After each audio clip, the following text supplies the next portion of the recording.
And it's a classic moment, because I'm like standing, you can see the street from the dressing room upstairs.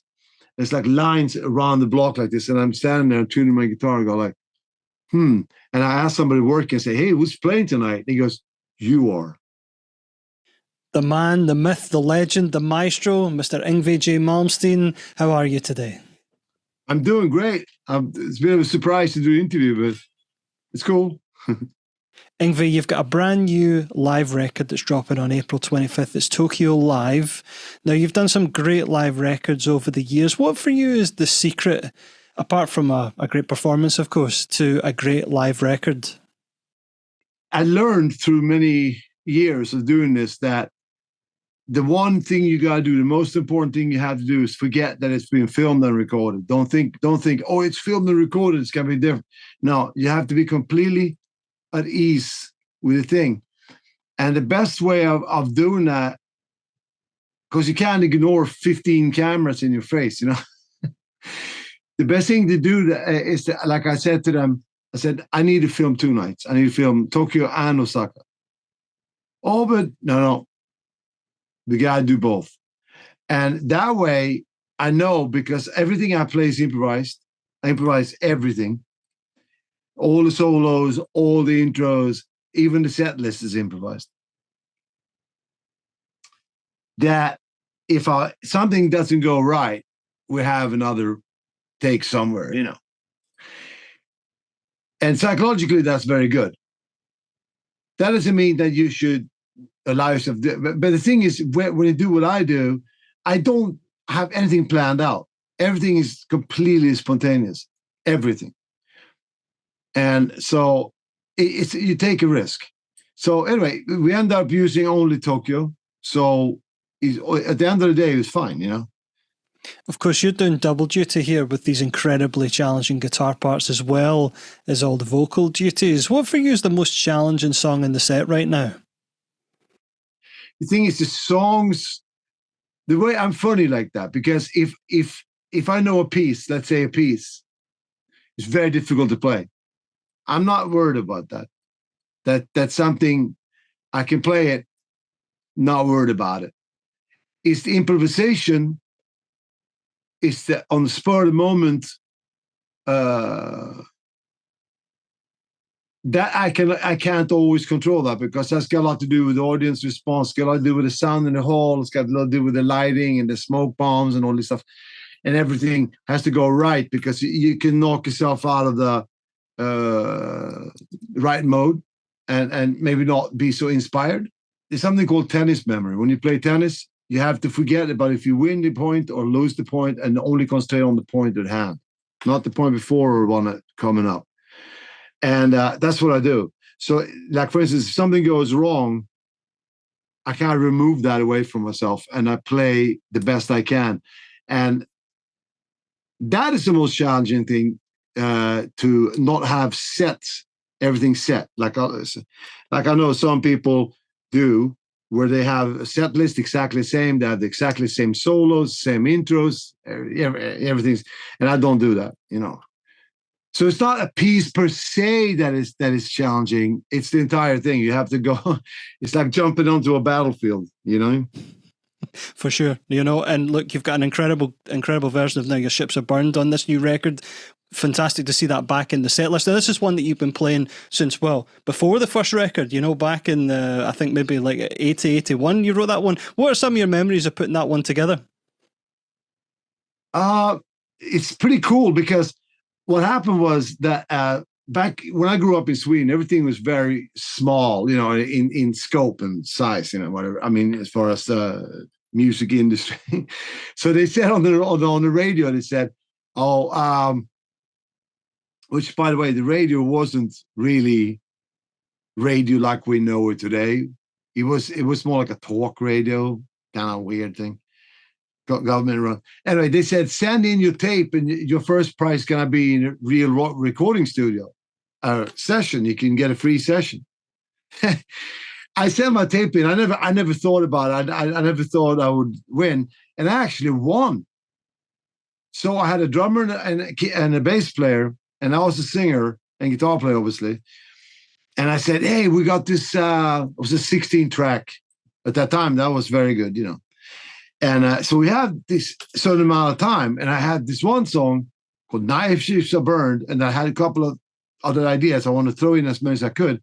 And I did everything in one take, once from, the live take, solos, everything. Not like a normal recording studio session where you put down the rhythm. And no, I want to do everything live. And because I really like that, that feel. And so we do Night Ships Are Burned on this time pressure thing. And I do this solo, improvised solo. I say, yeah, man, it came out great. And the drummer goes, hey, I hit the hi-hat wrong, I didn't do it right. I said, I like doing another take. We're not doing another take. We're going to the next song. Well, I want to do that. Well, I tell you what, why don't you just go and play somewhere else? And I play the drums on the next song. So the next, I just fired him on the spot. I said, like, you're not the one who's telling me what to do here. And so I went behind the kit and I put down the drums and put the guitar on. So we only got to do 2 tracks because of this. But yeah, that's how I remember that one. Well, even right from the start, then I guess you were realizing that if you wanted stuff done right, you maybe had to do it yourself.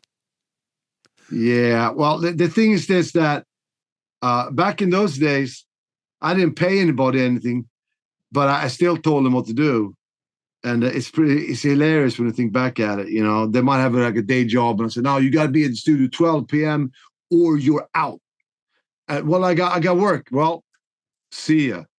Well, we know that you left Sweden with like a guitar, a couple of pairs of jeans. I don't know. I had a guitar and a toothbrush.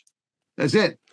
Well, obviously, and rightfully so, you had tremendous confidence that it was all going to work out. Did you ever have a plan B, though, just in case? Instead of music? Yeah. No. Failure is not an option. Failure is not an option. Just sticking with the live theme because of Tokyo Live dropping on the 25th of April, what are some of your early memories of playing in Stockholm, venues like Kulturama and the Underground in 1981? Oh, I remember one. The Underground was a rock club. It was like the almost like the what's that one in England that's really good? Marquee.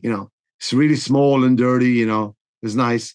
I played some theaters. I played some cinemas. I played schools, stuff like that. And then the first live show when you get to the US, that's with Steeler, yeah? The first show with Steeler was at the Reseda Country Club in Reseda, opening up for Hugh Thrall. And there was 30 people there. I remember like it was yesterday. And then the second show we did was, I think, the Troubadour in Hollywood. And it's a classic moment, because I'm like standing, you can see the street from the dressing room upstairs. There's like lines around the block like this. And I'm standing there tuning my guitar and go like, And I asked somebody working, I say, hey, who's playing tonight? And he goes, you are. And it was talk of the town, this crazy kid from Sweden playing. Because in America, especially in California, they had no idea about classical music. They never heard classical music. So when they heard me playing that, these things, and they go, oh, so it was a funny moment in time. You mentioned before that at 9 years old, hearing Deep Purple's Fireball had a massive impact on you. How quickly after that initial hearing of that album were you learning these Blackmore riffs? Well, this story goes a little different. Without me actually knowing, my first favorite guitar player was Eric Clapton. And I didn't know it was him because my mom had a record called John Mayall and the Blues Breakers. And that's all I knew. I didn't really look at the record. I just heard it. And I thought the guitar playing was I was like 7 years old. I was going, oh my God, this is so amazing. And it still is. Then when I was 8, I was 8, 8th birthday, I got Deep Purple Fireball. And like also in those days in Sweden, there wasn't any radio or anything like this. And the only way you could hear records was from your mates in school or whatever. And so I put this record on, and the first thing I hear is double bass drum. I was so, so obviously it was an extreme. I never heard Led Zeppelin. I never heard Black Sabbath. I never heard any of those bands. Where I grew up in Sweden, that wasn't, I never heard it, you know. I heard Deep Purple, and then the next album I got was In Rock. And the next one after that was Made in Japan. And you were just picking these up by ear, I'm guessing. Yes, by ear. But what it was, what I thought was really cool was, you know, everything was it was the blues box kind of thing. And then I heard, I guess I was about 10. I heard Genesis selling by the pound, and they would play pedal notes. I heard pedal notes and those kind of intervals. And to me, I was like, wow, what is going on? Because it's not the 5-note thing. And I realized that was the keyboard player that played these things. That wasn't the guitar player. But very early on, realized that what I really liked about this was the guy behind me, Johann Sebastian Bach, right there, Bach, you know. And my mom had hundreds of Bach, Vivaldi, Beethoven records, Mozart, plus a lot of jazz, or a lot of jazz, which for some reason I never got into the jazz thing. So I'd fallen in love with distorted guitars and double bass drums, for that matter.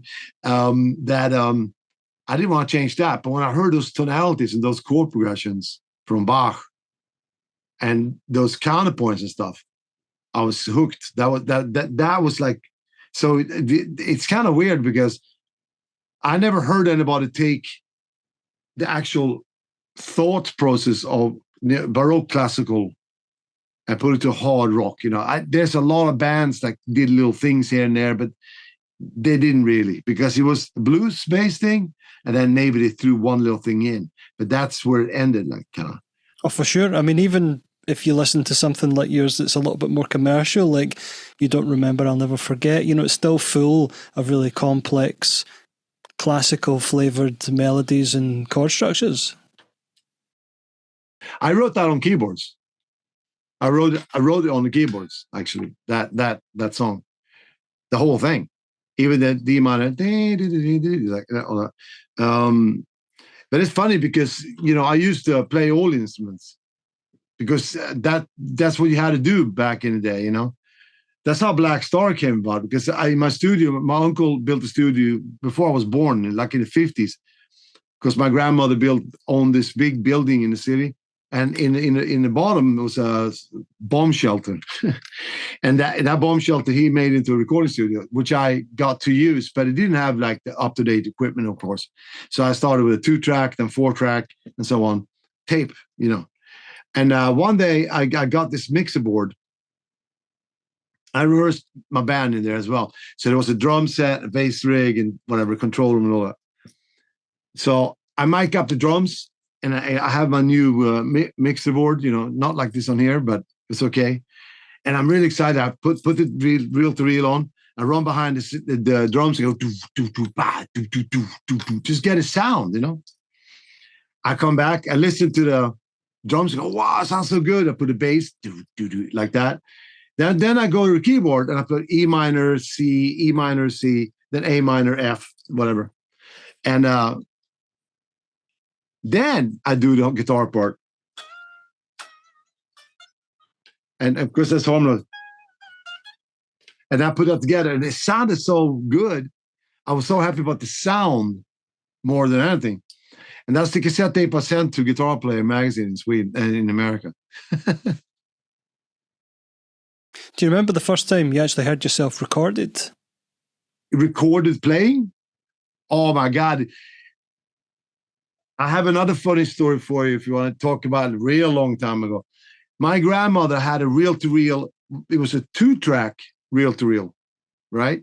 And what you're supposed to record on, there was 2 volume controls and it wasn't stereo. It was supposed to be 2 mono, right? So you put 1 mono record on one track, and then you could turn it down, and then to save tape, you could record another there. So you had 4 records instead of 2, for instance. Yeah. What I realized was that I could record my guitar on one and listen back to it and record a guitar on top of it. I thought I invented double track. I thought, yeah, that's cool. Because when I heard, I remember I heard more than one guitar on the Deep Purple album. I thought it was Ian Gillan playing the other part. Because there was a picture of Ian Gillan holding a guitar in one of the records.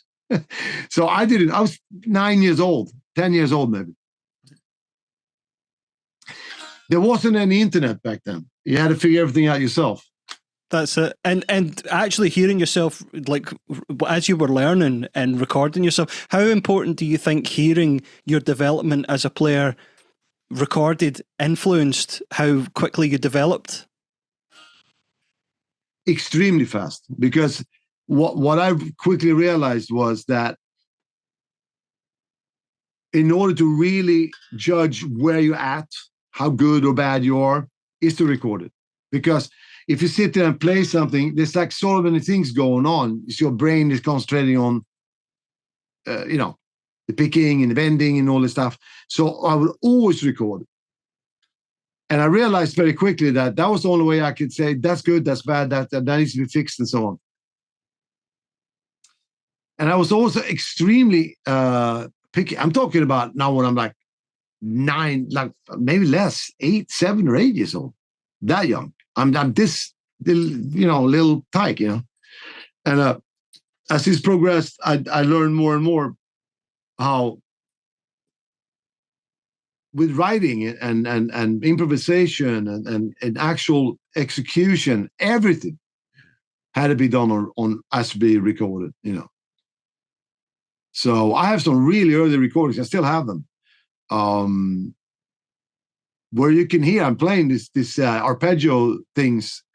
I'm in like 1977, 78. It was I'm already there, As someone like yourself who took to the instrument very, very quickly at a young age and was a prodigy, where do you stand on the whole, natural talent, if there is such a thing, versus having to put in the hours and hours of hard work to become a great musician?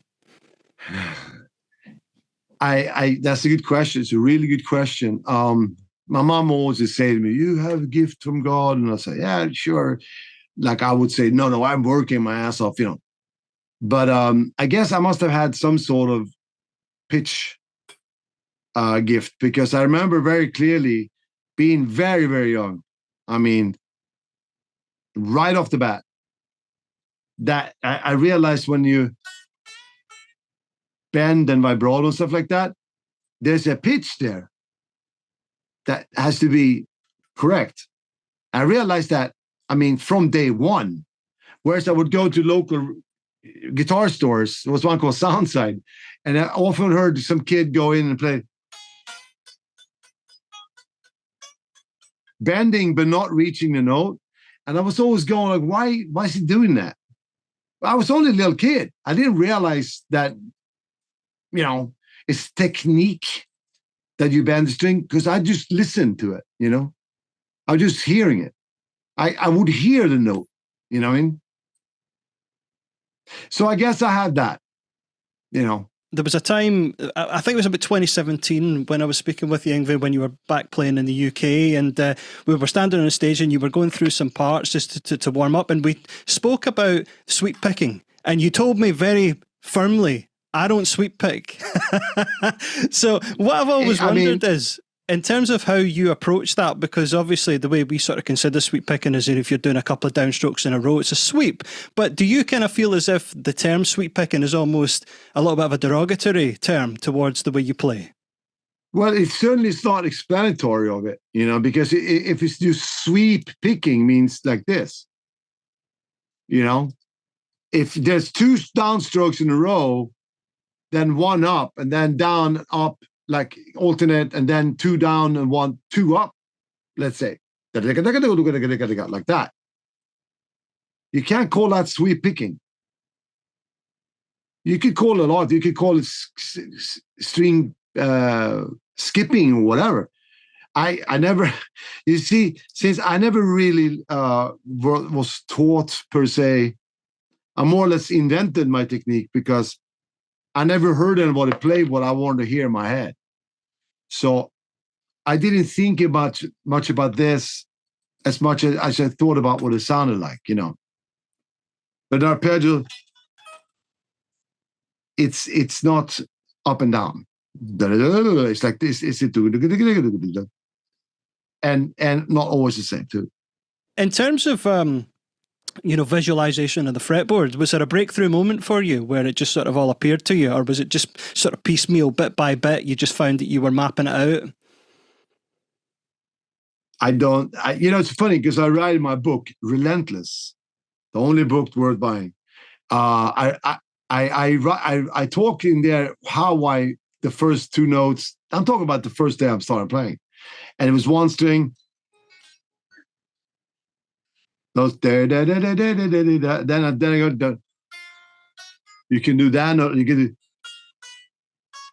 Okay, one. That's one like there. You can do exact same things on different strings.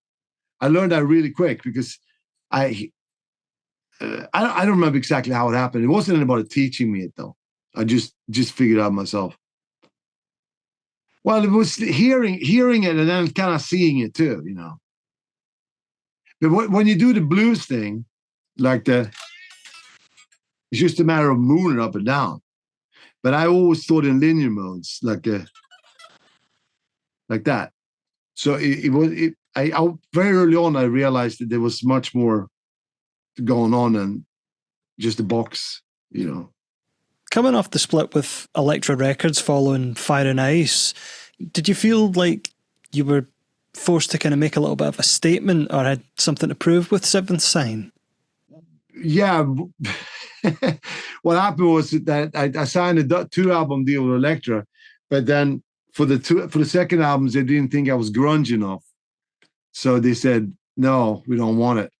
And so that was the interesting period in general, you know, all around.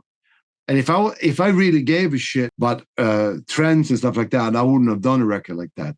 But I never did. So, you know, I never really felt I had to prove something to somebody except myself, really. I never wanted to do something that's just like, you know, phoning it in type thing. So I think that record was done really weird because it was recorded backwards. It was recorded without the drums, and the drums were put on after. Very strange way of doing a record. Now, you've always been a solo artist first and foremost, Yngwie, but I know that there's been some offers to join some big bands over the years. Could you talk us through some of these ones that you've had to turn down?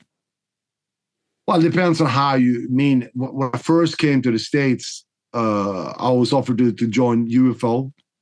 And then it's on the same day as I was doing the UFO thing, which was a big step from Steeler, I guess. I got contacted by the thing that became Alcatraz. It wasn't called Alcatraz. They didn't have any songs, nothing. I wrote all the songs.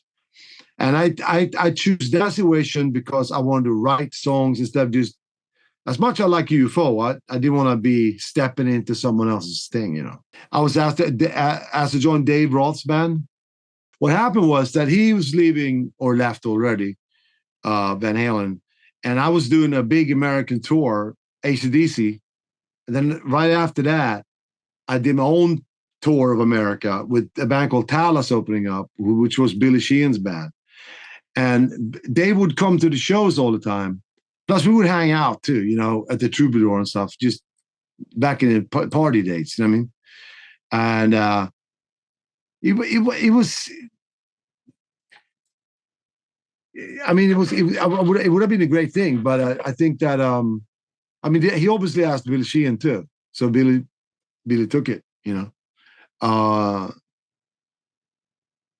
I mean, it wasn't officially on a paper like this or something like this, but it was very obvious what he was thinking about.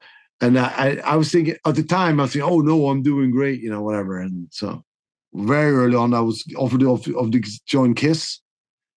But that was very short-lived because they called me when I was still in Sweden, 1982, because the tape had been circulating. And they go, I speak English, but the American, you're hot. I'm like, huh? Gesundheit.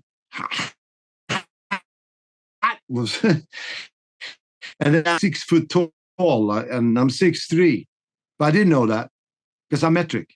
So I don't know. I said I'm 192. They didn't know what that means. I didn't know what 6 foot means. So a few weeks ago, I was chatting with Joe Satriani about the G3 tours over the years and all the great players that have been a part of that. And of course, your name came up as one of the top guys. Now, he knew that your instrumental music was going to fit with that absolutely perfectly. But one of the things that really surprised him was how much you enjoyed or seemed to enjoy the G3 jams and jamming with these guys. How was it from your perspective? Yeah, that was great fun. I mean, I'm a jammer anyway. That's what I do. That's how I do everything. Everything is just improvisation. If I play in front of TV, if I'm doing a solo in Tokyo, it's all improvised. It never is a set thing, ever. And so, yeah, it was fun. I love those guys. They're great. Should do it again. And where's the duck? It is right there. I'll get it for you.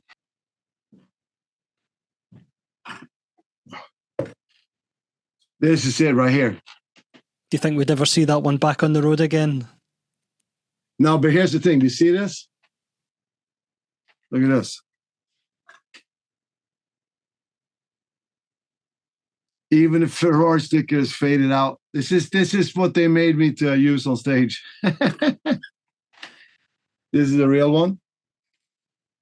It has the same cracks. It's the same. It's the same exactly everything down to the screws that some tech had put on wrong, and a rusty tremolo bar. Well, it deserves that level of detail, especially you as one of Fender's first signature artists. All these years later, they need to be keeping that standard up. Yeah, Fender's been amazing. They did a 30th anniversary model too. That just came out. And yesterday I was talking to them about a 40th anniversary one. Last time we spoke, just in terms of tying into new records and also your love for Johann Bach and all the classical music, we spoke a little bit about the idea that it could be a follow-up to Inspiration that could be purely classical based. Do you think that could happen? That would be an amazing thing. That would be an amazing thing. I don't do very much verbatim classical. I do, but it's mostly inspirational. In other words, I do variations of it, But no, who knows? I'm actually starting to go in here more or less every day now. I'm going to start working on something new. Probably be a rock album, but you know what I mean?